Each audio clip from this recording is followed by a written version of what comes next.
In the recording and pin Tom. So it is my great pleasure, Tom, to have you here today with us to talk about source. And hang on, let me add mine.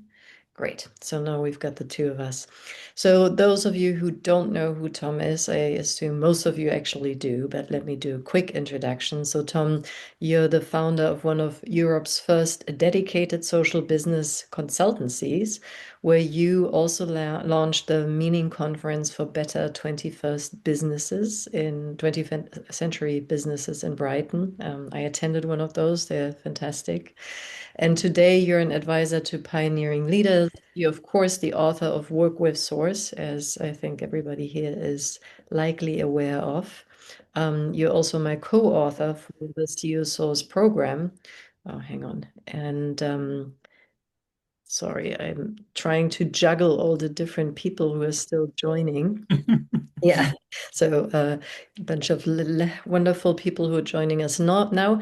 Yes, and you're also the founder of Maptio, which is an amazing software product, an open source product to visualize initiatives and sort of visualize them without how they can operate without traditional management structures, but still allow us to see what is the shape of them and what are the hierarchies that are actually included. So, Tom, it is great to have you here today. Oh, thanks, Nadia. Pleasure to be here. So yeah, let's dive right in. So we chose the topic of beyond equality, which sounds a bit strange, and we do want to explain what we mean by that. So let me start by asking, you work with a lot of founders. What would you say sort of the most common stories about co-founding that you're aware of, the legalities? Like yeah, tell us a little bit about your experience there. Yeah, sure. So, with the co-founders that I speak to, and actually, if you look at the mainstream discourse around co-founding, it's quite a almost sort of totemic thing, isn't it? It's like we're the co-founders of this startup. There's a lot of emotion around it. And what I notice is that there's two very prevalent stories.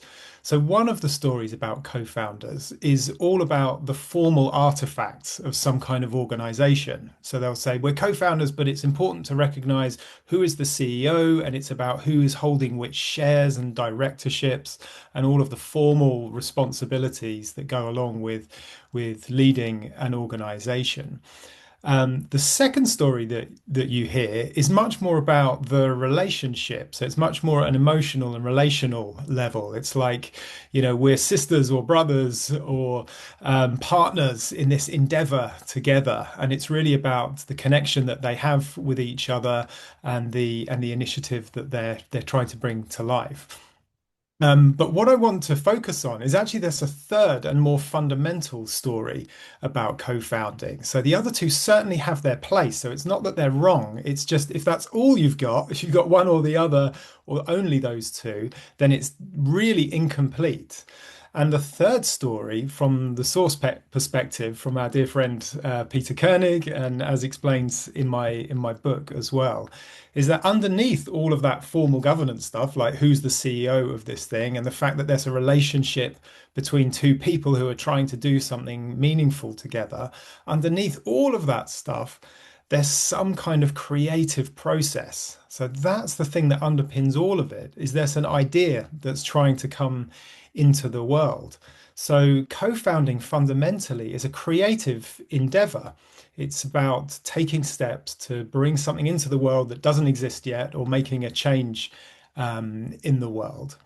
And as part of that, when we talk about co-founding, when it's obviously not just one person, but two people who've been really pivotal to making this thing start, and very often it wouldn't have been able to happen without those two people bringing their complementary skills and passions together.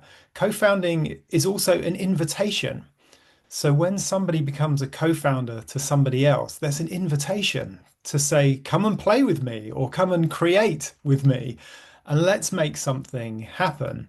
And this is probably one of the most fascinating and sometimes to some people controversial parts of the source work, is that from this creative level, we don't see the two co-founders or more, two or more co-founders as completely equal, that one made the invitation to the other.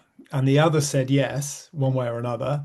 And Mm. now there's two people working on it, and then maybe a third and a fourth, and so on. And it might grow, who knows, to maybe many thousands of people over time.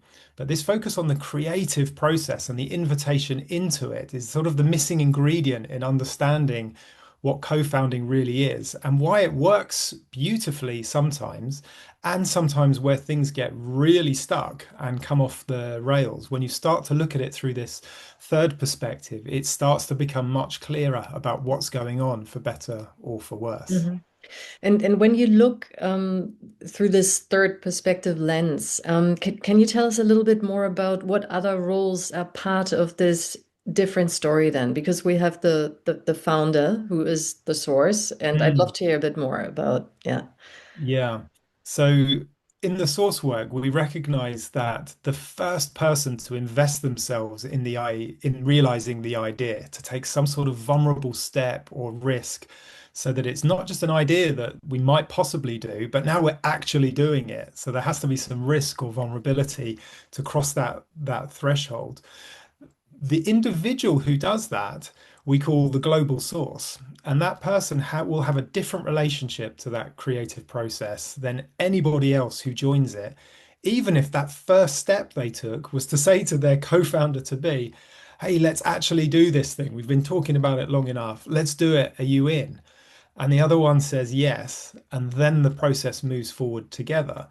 And it might seem insignificant as to which said that, or like, why does it matter? Or surely we can just say, well, in that conversation, they decided to start it together, which is a lot of people in that second story will say that. But it turns out that over time, it makes a huge difference, even if you don't spot it at first. Certainly in times of transition or change of direction, where deeper values-based judgments need to be made about what needs to happen next, the role of that first mover, what we call the global source, is absolutely key to holding the whole initiative, its values, the understanding of what this thing is really all about.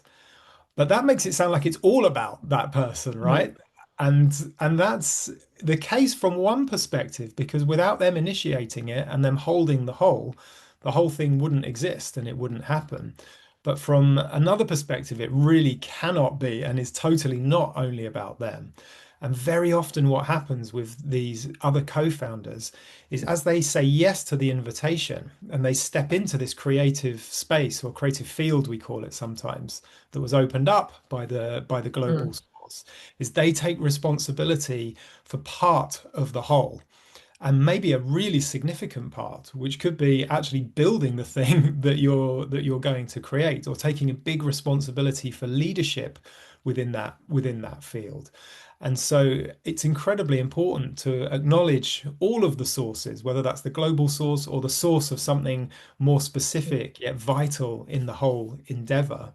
And we can talk a bit more about how some of the dynamics around that unpack, but that's a starting point anyway. Mm. Well, because I think, especially in co-founding teams, that can be a bit of a, that is a space to be navigated in, right? Because Mm. on the one hand, you're saying there is something like a hierarchy, but at the same time, you might have two people in a partnership who both have very strong visions and an amazing skill set. And Mm. I'm, for example, thinking of you and I, even in the endeavor of writing CEO Source, right? Because you're the author of work with Source, so how do we navigate this space? Yeah. So it's almost paradoxical in a way that we have to hold two things that seem opposing at once. And this is why it can be a bit of a level up for people to work with Source. But they have to hold simultaneously that there is a level at which, as co-founders, as creative human beings, they are completely equal. No one of them as a human or a creative fundamentally has more value or worth than the other. But what we're acknowledging is that in a particular context, there is a hierarchy. And that's the important subtlety to get your heads around, is that, I don't feel diminished in the slightest. In fact, I feel joyful when Nadia, you invited me in to create the online program for CU Source. And I remember one of our first conversations where we both almost had tears in our eyes when I just said, I see you and I recognize that this is your thing and I've stepped into it. I want to help you make it the best that it can be. And in other contexts, it might be that I invite you in to something. So noticing the context you're in and saying, was I the one who made that first invitation? And if so, I need to acknowledge myself, and then that gives me a chance to be acknowledged by others. Or actually, is this a context where I need to say, no, I'm saying yes to somebody else, and I see and acknowledge them and help them to realize their vision. And not everyone's ready for that. And Mm. many people, in my experience, I think I naively thought many years ago when I first started writing and talking about source that if I just explained these dynamics to everyone, it would be as Evident. obvious. It would be as obvious to them as it was to me when I learned it. But I think I was only ready for it because I'd been through a lot of the ups and downs, and I was ready for this deeper, more fundamental perspective. So sometimes people get there in their own time. So I would say to anyone watching this, if this isn't for you right now, then just plant a seed and keep this different perspective in your back pocket, because there might come a day when this is the perspective that will explain why something is flowing or not, Mm. based on these naturally occurring emergent roles that everybody holds. And you just mentioned for some people it may not be the right story at this time for whatever reason. Mhm. And I heard you talk about something that you've called the cozy story before, right? So that there's a bit of a myth in founders, sort of the we story, right? We Mm. did this together. What do you think is the the hidden assumption behind this equality that is being generated, and what are the hidden costs of avoiding a Mm. conversation about source? Yeah, this is so important, and it can seem weird in the modern world to sit here and attack the story of we and collegiality. Mm. And the reason for that is we've had way too much me, and ego-driven, narcissism-driven initiatives. And so it's really right that that's been challenged and questioned.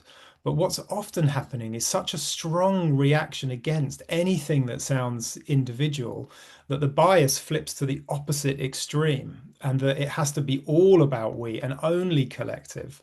Whereas actually, and we could go deeper into this, the human condition has this intricate interplay of the human and the collective in different ways and at different times. So I think what's going on in a lot of initiatives that are very well meaning, they're desperately not trying to be patriarchal, colonial, top down power over people. And those are good things. Those are, stands worth taking. But they go so far to say that then therefore we can't be any different. We all have to be equal at every level. And it ends up that creates its own form of tyranny. And Mhm. sometimes when a global source, an originating founder, sort of puts themselves down to say, well, I might have started this thing, but I'm not so important. It's really all about all of us, and we created it together, and we hold it together.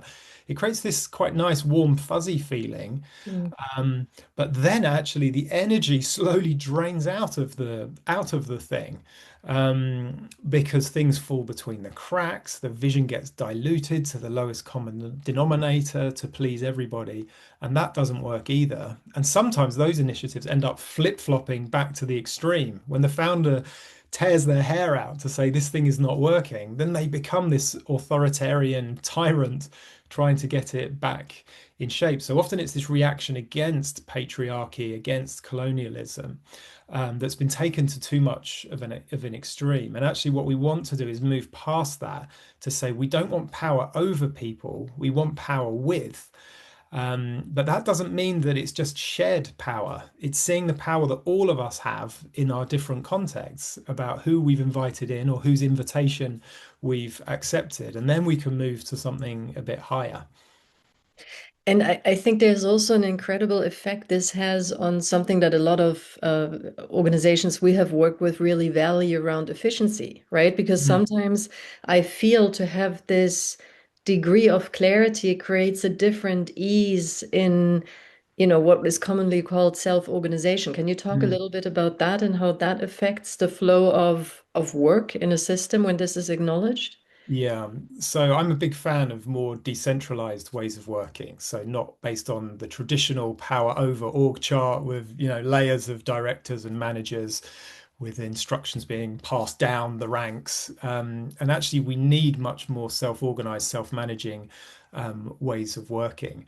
But they can be unbelievably complicated. If you've ever been in a sociocratic or a holocratic initiative, some of them do run really well, but many of them spend vast amounts of time just in process, having this meta conversation about how they're doing things, rather than getting on with the actual work to realize the vision. And what we find is if people are really ready to truly acknowledge source, so firstly in themselves, like what am I sourcing? Like why have I said yes to this invitation if I'm someone who stepped in? What's most meaningful to me? And what am I truly sourcing within this initiative? What have I naturally just taken responsibility for? All the way to the global source who's holding the whole.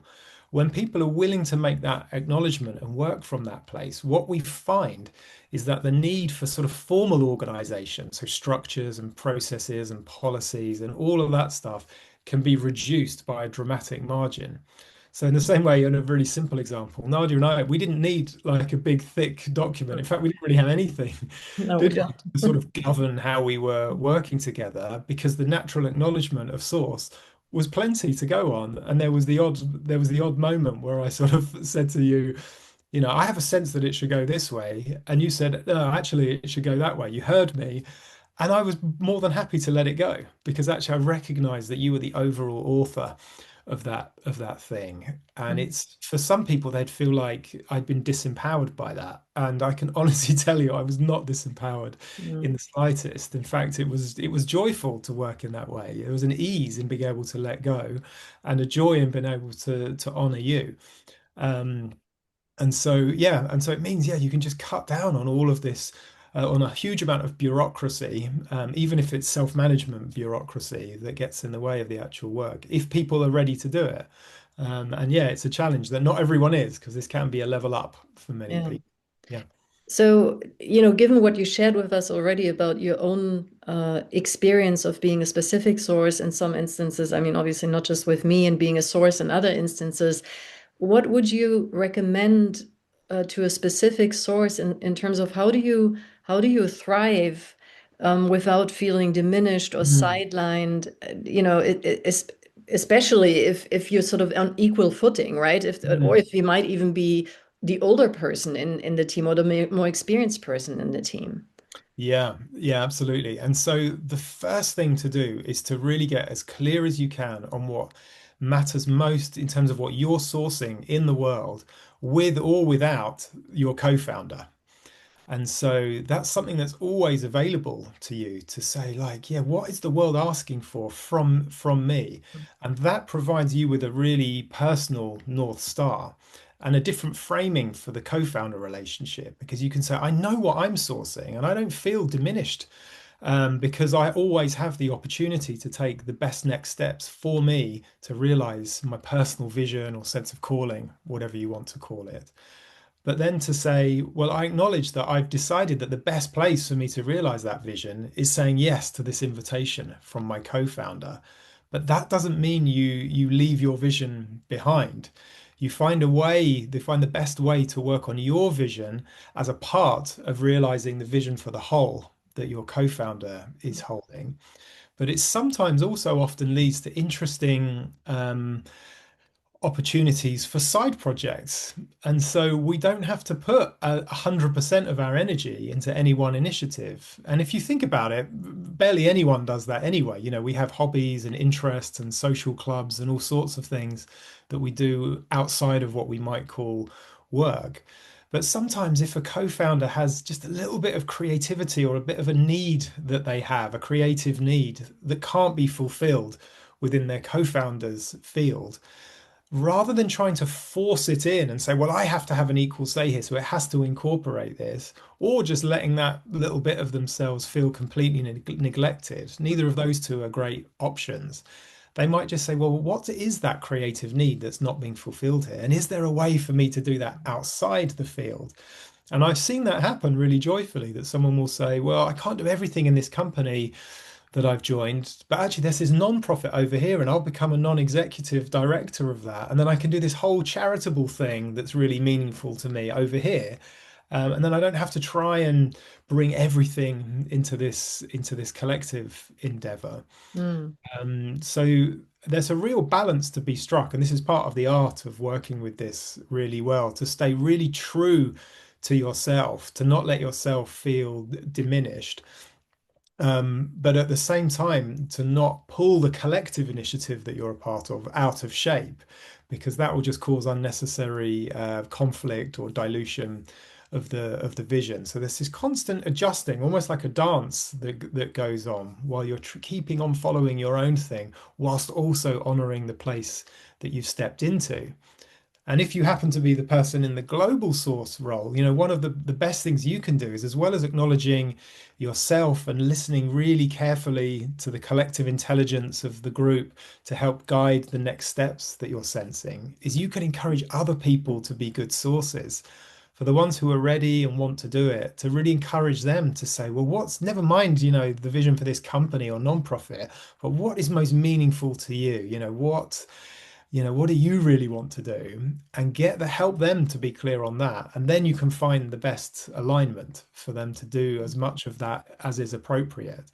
And as you start working in that way, the energy lifts because everyone is working on what's most meaningful to them, but there's still a clear overall direction. It doesn't kind of descend into this sort of collective de-energized mess that I've Yeah. seen too many times from well-meaning people who want to be very collective about everything. Yeah. And as the saying goes, if you want something to not get done, delegate it to a team, right? And Yeah. yeah.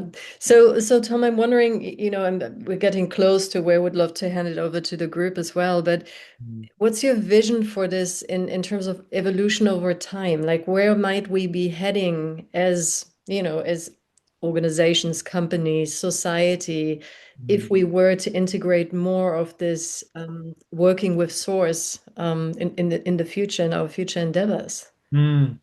A thing that I would absolutely love to see is that, just in the same way right now, it's unquestioned and completely commonplace for people to have a conversation about who's holding the different formal roles. To say, all right, well, who's going to be the CEO of this thing? Or are we going to be co-CEOs? Or who's going to hold which role? For it to be as commonplace as that, for people to say, who's the source of what around here?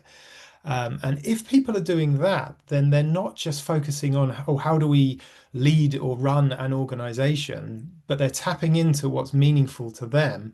Then by extension, my great hope is that that can tap into what the world most desperately needs at this time. Because I think, you'd have to be crazy to not believe that we're living in such a time of huge upheaval, from everything from the climate crisis to financial systems to AI. No one knows exactly where this is heading. It's hard to even imagine what the world in 5 or 10 years is going to look like. So the more people who see themselves first and foremost as sources, who show up with love in their heart and a desire to do what the world most needs from them, and then we're building our collective endeavors based on that. My big hope is that that's what could become a real force for the kind of changes that we need to see in the world Mm. today. Yeah, I'm into that. I would love to see that future. And Tom, let us take an opportunity here for a moment to talk about CO Source too. We've done one pilot cohort together Mm. this year, and I'd love to hear from your perspective after having run it for the first time. What do you like about it? What was your experience of the group, and why would you ask anybody to join us in the next round? Yeah, I think the really big thing for me was that, having written a book about the topic, you can really explain clearly the principles so people can understand it in their heads. But then there's often a gap to actually implementing it and really doing this stuff. I can say clarify your vision and take the next steps, but you don't necessarily get the push that you need from a book in order to do that. I hope it helps some people, but there's only so far that you can go. And often what's standing in the way is inner work. There's a fear or a story about ourselves that we have that stop us showing up, that stop us taking the next step that's needed. So for people to have a chance to both get the sort of the logic and the principles, which we do through the audio lessons, but then come to both the live coachings with you and I, when we can really go deep with people to explore which parts of themselves need to be more or less active for them to move ahead. That seems to unlock a lot for people, as do the peer pods. So it's not a solo exercise like reading a book is. You're buddied up with others. And I know people had amazing experiences with people who are going through the same process to bounce these things off, help each other to get clear, to challenge each other and move ahead. So that's why I really love this hybrid format, that you envisaged, and yeah, and worked beautifully last time. So yeah, I'm Mhm. excited for the next one. Me too. I'm very excited. And also, may I just add that in this next round, we're actually going to experiment as well with sort of a new form of economy called community-led economics, that will allow us to work very differently with money and pricing around the next cohort of participants. You can read more on that on the website, of course, but basically we're not asking for any fixed fee anymore for CU Source, but rather for you and us to co-create what the right amount is. And that will be a complex conversation looking at everybody's financial realities, everybody's needs, the value you've received, and our needs and financial realities as the suppliers of this program. So I'm really excited also to, in a way, interweave the money and the source work in a very practical way through this new approach. So, Tom, as we close, is there anything else you want to say before we open No, ourselves to you? I'm curious to hear what's popping for the people here, so let's go straight to it. Okay, great. Then let me unpin the two of us. All right. So, anything. This it can be a reaction to something you've heard. It can be a question that came up for you. It can be a comment. It can be your own experience of working with Source. Love to hear from you. And just to expose you a bit to the rules of the game here, if you have your camera on, I also have the liberty. I take the liberty to ask you a question. If you don't want to talk to me, you don't have to, of course. So let's see if there's anybody here who has something popping up. Jean-Charles. Yes, hello, and good to see you again, Tom. Um, and Nadia, of course. I just wanted to share something.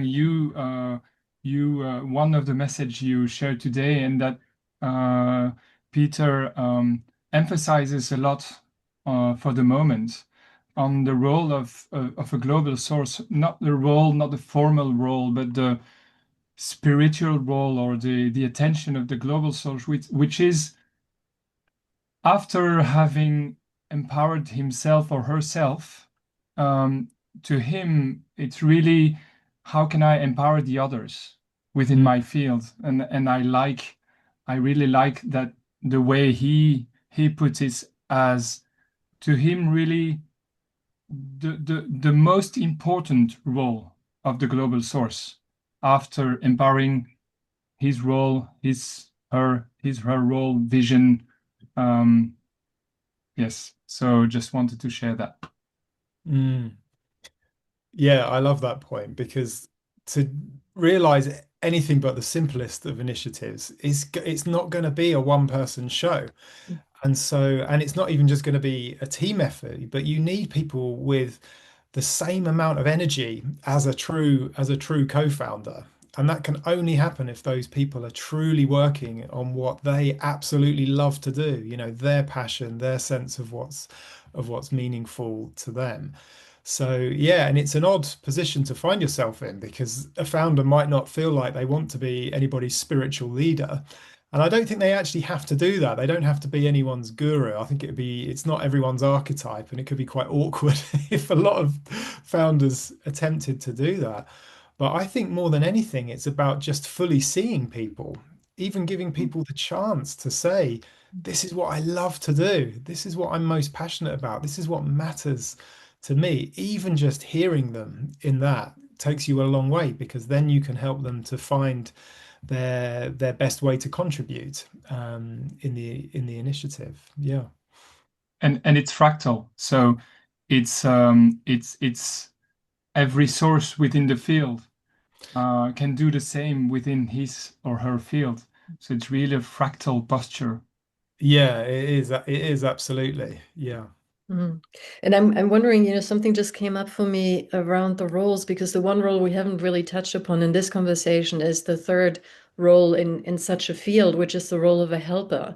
How would Mm. you see this whole invitation of, do what you love, follow your inner flame, for people who don't have the ambition or the capacity at this moment in time to be a source in their own right? Yeah. So again, this is so important because it still starts from fully seeing people, and that means seeing where they are right now.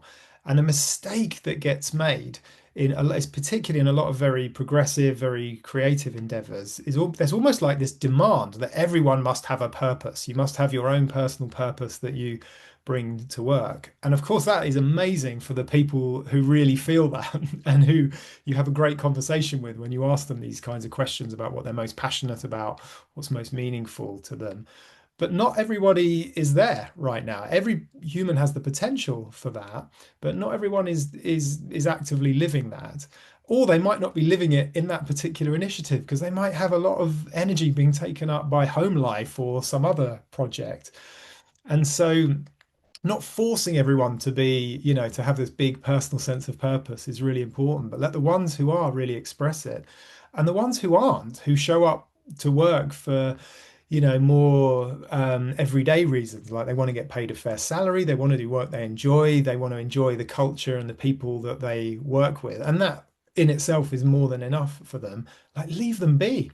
But that does often require just a little bit more direction given to them. So this doesn't mean micromanagement at all. I think micromanagement very rarely works, but it might be just having clearer objectives set up for that particular person. Whereas someone who's truly a source, you can get usually a lot further without strict objectives for them because they're naturally bringing their energy to achieve something that's substantial and ambitious.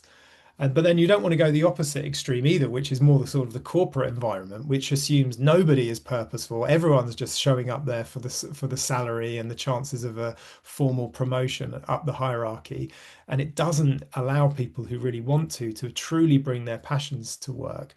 So it doesn't work when you treat everybody like a source or everybody like just a regular employee, but fully seeing where people are and allowing them to engage in the way that works for them, but always keeping the door open to know that, yeah, someone who doesn't have much to say about personal purpose today, they might next week. So it's Mm. always moving. Mm. So I'm seeing that Verena had a question in the chat. I'm wondering, Verena, are you able to talk and ask it yourself? Yes, I can try to ask it myself. Thank you. Um, I'm wondering whether, oh, how can you be a good leadership team if the global source is the least active person in a team of three C-levels in terms of financial commitment, time commitment, and also in terms of joint sense making? Mm. It sounds like an interesting case. Is this a real one that's happening? Yeah, it's happening in my company. Yeah. Are you the global? You're not the global source, then I I'm assume. not the global source. I was invited to contribute, and I'm a source of a little bit different but matching contributions in the company. Yeah. Okay, great. So this would be an interesting one to unpick a little bit. So what is it you feel like you need from the global source for you to be a really good specific source for your part of the whole? What's not creating the conditions to let this thing really flourish for you?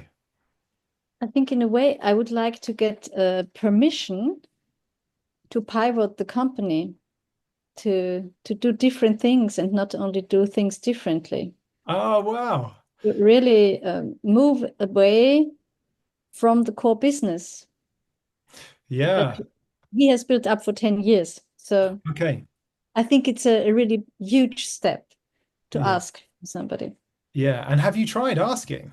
What's happened when you said, "Hey, I've got this idea," because you're saying there's a thing that I could source within this field that they're holding. And do they say no or not yet, or what happens? Um, he doesn't say no, but it's rather sticking to what he knows and Mm, trying to make it work better. Whereas I do not think it will really work out in the way he tried to make it work. yeah, thank you. So there's a But few, it's not a clear no. It's a let's try this and that and another thing first, and then see whether it will work out now. And yeah. yeah, yeah. So there's a few possible angles on this. So let me share a few of them with you. So part of this could be about a need for inner work for the global source, because what you're describing, there's a hint of sort of a fear there, like sticking with what you know, not taking any risk. And that's not inherently bad, because taking outsized risks all the time, that can lead to something collapsing Mhm. as well. But the question is like, what's holding him back potentially from taking some appropriate risks to try out some new things that there's clearly energy for coming from, a key person like yourself. So that there might be, yeah, an inner work need for the global source. Now, you obviously can't force that upon them, because nobody can do that with anybody Mm. else. But this then brings it back to you. So, your first loyalty is to what you're sourcing in the world. So this is where we don't want you to be diminished. So to check in with what you feel like you would really love to see happening, and keep the possibility open that you leave or you start something on the side, or you even talk to the source to say, look, I think this is so important to me that I think it might need to happen with or without you. Mm. But I would love to do it here. Can we explore what's getting in the way? So there could be something along those lines. Another angle, there's probably quite a few, but I'm just giving you a bit of a picture Mhm. here. It could be that the source genuinely does see something that you don't. Because what we see with the source work is that the global source does have this perspective of the whole that not everybody can see in the same way. But that doesn't mean they're like this all-seeing oracle, that they always know what will work in the world, because no human being is truly like that. There's always uncertainty and risk in anything. Um, but it might be there's something that you can't see, and you might need them to help you understand that. Or it might be that the global source is not tapping into that collective intelligence from you and others. So we always say the first thing a global source needs to do is listen. It's not about just telling everybody that you've got the best idea and that they should follow it because you're the source. If someone believed that, they fundamentally misunderstood the source work. The first thing they do is often say, I don't know, I'm not clear, because there are so many possibilities and so many risks and so many different directions. And to sit with that not knowing, to get the help from those around you, because you have your own vantage point from the work that you're doing, and you can probably see things that they can't see either. So sometimes having a good process to tap into that collective intelligence to help the source really listen and to see the potential helps them to get clear. And then it might be that after that process, they can either help you to see why this thing doesn't fit, and then you decide whether to go off and spin off your own initiative to do it, or whether they go, now I get it. This thing really could be here. But yeah, they might need some inner work if it's actually just fear, maybe fear Mm. of failure getting in the way, something like that. So those are a few possibilities, but I'm curious, does any of that ring true for your situation? Yes, absolutely. I think it will need inner work, and it will need time for inner work. And Mm, time's a very limited resource, as often in social businesses. Um, and it's the same case for me, because it's always a matter of priorities. mm, I could do the things I have in mind easily, hmm as long as I fulfill all my duties in the core business. But I mm, want to free myself from a lot of these core business things to put more energy into building up the new things. mm. And so, yeah, I think it's really a matter of prioritizing together. Mm. Yeah. And maybe, for you to say no to some things. Yeah. because whilst it sounds like the global source has all this privilege as being the global source of the whole and being in this special position, it also comes with a big responsibility and burden almost that you have to hold this because no one else can be responsible for the whole. And actually, the privilege that you have as a specific source is ultimately the whole thing is not your problem. And you can pass things back and say, well, I might have to start saying no to some things. And that can, shake things up a little bit. Because when Mhm. things are flowing really well, when a global source is really doing their job well, they're listening really well, the collective intelligence from the group is really being used to shape direction. It often has a feeling of we decided together. But actually, at a deeper level, what's gone on is the collective have helped the source to get clear on what needs Mhm. to happen next. So if you can get into that state of flow, then you've got a real chance. So yeah, those are a few thoughts anyway. But I really wish you luck, and yeah, follow up with Nadia or me to let us know what happens. Yeah, thank you so much. My pleasure. Verena, I was also thinking, maybe there is the need for a conversation where your global source understands what this is creating in you, right? Mm, So because there is at the end of the day, he's going to pay a price in one way or the other, right? Mm, Because either you're not motivated anymore, you might leave the system at some point. And I think sometimes, and without that being a threat, just to say this is what's happening to me because I feel so clearly pulled in a different direction. And right now, the tension between my core activities and the vision that is coming up in me is not, I can't hold that much longer. So, yeah, there's something about that piece too. mm, we've Yeah. had this conversation, or we've started it already, but yeah, it all takes time and several steps, I think. Well, mm. find a guys to drag him to see a source with you and do it as a team. Yeah, that would be great.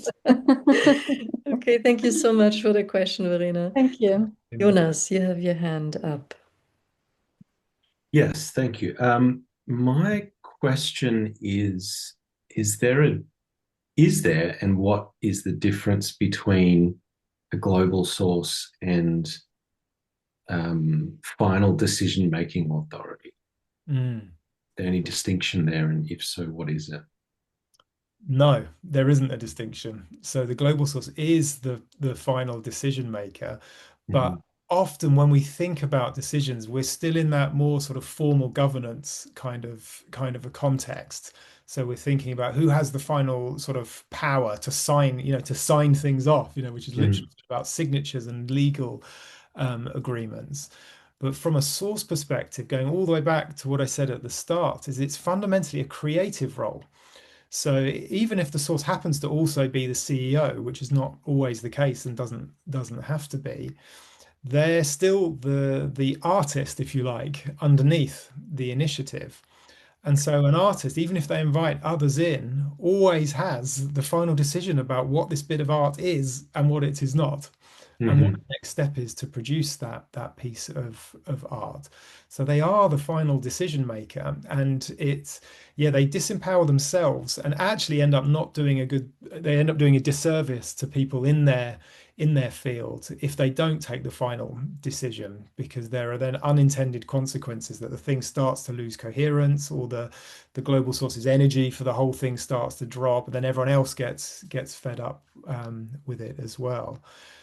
But it does then lead on to some interesting territory about governance and how things are enforced or not. And I've been thinking a lot about this in recent times, and there's almost sort of two really extreme ways you could do it. Like one way would be you might actually have to set up the formal governance so that it does follow source, so that the source can't be overridden on something really important. But that's a big risk for everyone else involved because, a bit like Verena's example, what if the source is acting out of a sort of an inner pathology that they haven't really listened, they haven't really got clear, so their decision is a really shit one that's going to work out badly. So that's a risky thing to take. But perhaps without that final say being kind of enshrined in the governance, there's the risk that other people, say investors, for example, ganging up on them and making them forcing the thing that follows the money instead of the creative vision. Although I would say that actually, if a source is really standing strongly in their natural creative authority, you'd be surprised at the battles they can win if they have to, with people trying to pull them off course. But then the absolute opposite extreme to this is going down more of the open source route. So if you think of an open source software project, there is a global source. So the person who started the thing, and but the code is freely available to anybody online.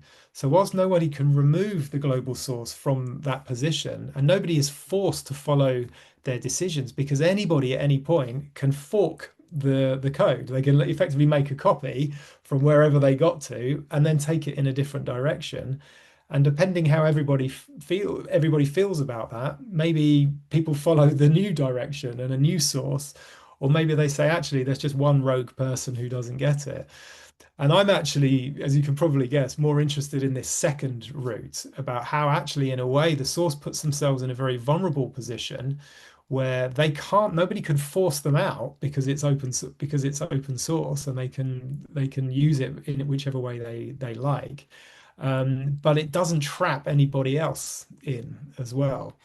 So I think, when we're talking about source, to really manifest this fully, it does involve going back and questioning some quite basic assumptions about companies and governance and shares and voting and all of this kind of stuff. So there's probably a lot more to be discovered there. But yeah, it's one of the reasons why I truly love the open source world.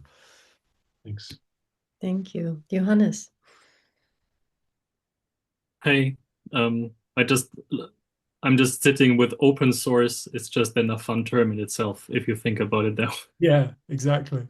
So my thinking just right now, I'm coming from the title Beyond Equality, and I'm sometimes pulled into initiatives, especially maybe sometimes it's called a network, and people say, oh, we need to come together because it's really important that we do this and that, and often it has like an impact perspective of we need to do this in a change way and whatever. And I for myself have made the commitment to pull myself out more and more because I see the energy so much drained, because I find that people are still saying like, this is the idea and I want everybody to contribute. This idea of like, it should be for everyone. Mm. I have started to share around source. I'm sharing resources. I'm speaking to the source. Any like magic trick that you know how to like break up this really stuck equality pattern? Because my magic trick right now is to think about going out because I'm drained and I like get angry because nothing is really moving forward and it's so broad. So any thoughts on this? Yeah, it's firstly just to acknowledge that it is really hard, and I've seen versions of this, many times. Um, the first thing I would say is even if the collective aren't ready as a whole to really work with source, because as we discussed, it's not for everyone right now. It is a big level up. But if I would focus a lot on the global source, and even if the processes that are followed inside that organization have quite a collective feeling, even if the source isn't sort of formally acknowledged to say, right, this person here, they're the source, and therefore that means this, and then everyone gets super triggered by that, they can still show up as a really good source in that process. So they can really be listening carefully. And then as things start to get clear, they just speak in their normal voice. And people, when things are going well, are more likely to naturally follow. So they can still be a good source. And this makes sense because people have been being good sources for far longer than since Peter Koenig, clarified them into a set of principles that we share today. So this is just a very natural way of working. So I would really put a lot of attention on the source themselves. And then two quite radical things. One is sometimes it takes time and things have to get bad enough for people to be ready for something new. And that seems to be a bit of a shift that's been happening in more recent years. So I've been talking about source for over 10 years now in public. And now I'm seeing a lot of these very collectivist initiatives going, we're finally ready for a different story because we can see the shadows and the problems. So sometimes you just have to be patient. And some collectives, it has to get worse before they're ready to level up. And that's quite a known phenomenon in human development. You're ready to move on when your current worldview and conditions just aren't working anymore. And then you're ready to shift. So sometimes it's just patience, and sometimes it can take years that you can plant some seeds, a bit like, again, like I did earlier, to say, here's another way of looking at this. You might not like this right now, but once you've told them, that will be part of their consciousness. It will have changed them just by them having been told. And then it might be later that they're ready to step into it. And on other occasions, there is the nuclear option. And I've seen this have to be taken before, and it is really painful and really difficult. But where a source has really listened and they have really got clear, and they can see that if things continue with this sort of big drive for equality only, or only a collective view and no individual view in it, that's going to destroy the initiative, then waiting is not something that they're prepared to do. And they might have to, find ways to help those other people to leave. And I'm thinking of one initiative I worked with in particular that went through a really painful process to do that. And in the end, they didn't have to forcibly remove anyone, which was really interesting. They just stood really firm in what this initiative was about and what it wasn't about. And eventually it created the conditions where the people who genuinely didn't want to get on board with that left, rather than continually fighting and trying to water it down to please everybody. So it had its ugly moments, and ideally, that's a last resort. But sometimes it has to be considered, I think. But yeah, wishing you luck, my friend. Thank you. Marie-Hélène. Yes, hi. Good to see you. I'm holding space for a team of two co-founders, and we had a first meeting 3 days ago. And they have this very polite interaction. And I mean, you know this process where I think it's my ego. I don't want it to be my ego. But I was wondering, are the typical symptoms or perhaps even body language that you would say are typically from global source and sub-source within co-founders to help like me see like, okay, how can I navigate this where there's maybe less conscious signs that can permeate and give an idea and symptoms, like I said, of one or the other role. Yeah. So do you mean when you really need to identify which Yeah. one of them is in the global source role? Yes. Yeah. So yeah, there's kind of the general two ways of doing it. So the first is through recounting the history of the initiative since it began, and trying to identify that moment that I spoke to earlier when one person made that first move. So if you can do that, then that's the surest way to tell who's the global source. But it sounds like in your case where maybe it's not clear, sometimes they don't remember, or the story gets a bit confused, you have to more use your intuition. And often there are things like when the group are having a conversation about things like the deepest values of the initiative, of what this thing is really all about, or if you have to make difficult decisions where you can't say one choice is right or wrong fundamentally, but you can only make it by making a conscious values-based decision or an ethical decision, then you can often just hear, and that will be, yeah, with your ears and noticing the body language of which person just speaks with more authority on that topic. And when I say authority, it's the same root as authorship. So it's who's the one who just knows what the story they're telling is really all about. And you can tell that when they're speaking. You can often tell it by the way others relax. Often when they hear this person saying, okay, I think we need to do it this way for these reasons, because this is who we really are. And you see people relax because it just feels coherent and congruent and right. And that person will find that they can more easily and more naturally get the consent needed from others to move forward. And they don't have to water it down, and they don't have to force it on anybody either, other than maybe those extreme circumstances I mentioned. But I don't know if there's a particular move that I could sort of mimic or anything like that, but it's looking for that natural authorship I'm curious if you'd add anything to this, Nadia. I'm sure you got thoughts. Hang on, sorry, I had to find myself. No, and I think that is a good point, is sort of the sensing into from your perspective. And I'm wondering, Marie-Hélène, if you were pressed to name the source right now, would you have an idea? That's why I'm asking, because I was not confused myself. Because obviously I haven't had all the information, and I could, yeah, and I got mistaken actually. I didn't mention it, but I was like, okay, I think it's that person. And in the end, it felt like, now some more information was, coming onto the surface, and I was really taken aback by, okay, my assumption actually. So, and I was wondering, what have I not seen in the body language in the room?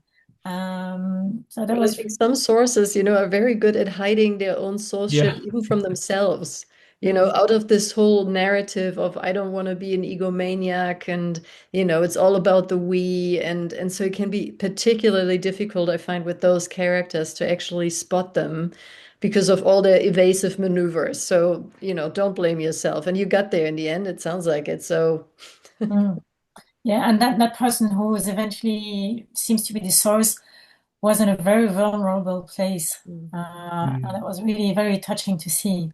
You could really sense that there's a lot at stake in clarifying. I mean, you could really see the impact on his body of making these things clear. Yeah, very touching. Thanks. Yeah, no worries. Good luck. Yeah, and I would say that sometimes even if you're not 100% clear, if you've got as clear as you can be about who the source is, you just run with that hypothesis for a while, and then it will either sink or swim. And if it is the source, it will make more and more sense as time goes on, and it will explain what's happening or what's going wrong or what's flowing well. And if that person really isn't the source and you've made a mistake, that will start to become apparent, and then you switch tracks. Mm. Yeah. Thank you so much, Marie-Hélène. So we're sort of running out of time, but Sophia, if you have a short question, and we can cover you as the last point. Yes, thank you. Maybe you can give me a hint, because the last point you said, Nadia, is quite interesting for me. I just got to know the concept of source work in your workshop in March, and I think I am one of the persons who did not have the idea of maybe I can be a global source of something. And then I think I have one founder project where I'm working a lot of this and in a work, and I feel like I can name it right now, that I have like a conflict with why can't I take the source for my own project, something like this. And this is, maybe it's not for this session, like the idea, you have any hint how to explore more, because I'm still feeling that I don't get the point. What's the problem with exact this idea? I didn't think in general I got the idea of, oh, I can be a global source, and that's a lot of self-esteem and things like this.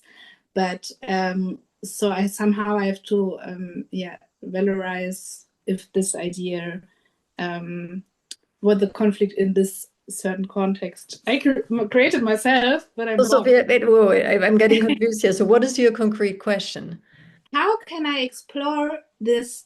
What is my problem with my with my global source thing? I knew I created it, but on the same hand, I know there's something not okay.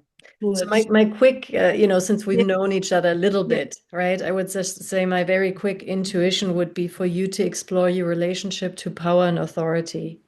Yes, I'm into this topic. Yeah, okay, great. So Tom, I don't know, any other inklings you have that might be interesting for Sophia to explore? Yeah, I mean, it sounds very clearly that this is inner work rather than the outer work of creating something. And maybe asking yourself, like, if I was to acknowledge myself as the source, what am I afraid of? Or what might that make me? Or what's the worst that could happen? And that will give you some clues as to the avenue to go down. Yeah, I wish we had time to really explore it now, but sadly we don't. But that's the direction I would go. Join us in the spring, Sophia. We can dig into your source ship there. Yeah, if you maybe have an article or something like this. It's interesting. I'm getting into this topic of power and authority. I'm working a lot with it, and still with the one certain topic I created, it feels like there's a special, I don't know. So thank you very much. Thank you so much. Thank you, Okay, everybody, we are hitting the top of the hour. And Tom, thank you so much for sharing your wisdom with us. And so if we could all unmute ourselves to make a little bit of noise and say goodbye and take care. Find somebody in a tile next to you, tickle some fingertips. Thank Bye, you. you guys. Thank you. Have a great Bye. evening. Bye, and thank Thank you, you. Tom. Thank you all. Bye. Bye Good night. bye. Thank you so much.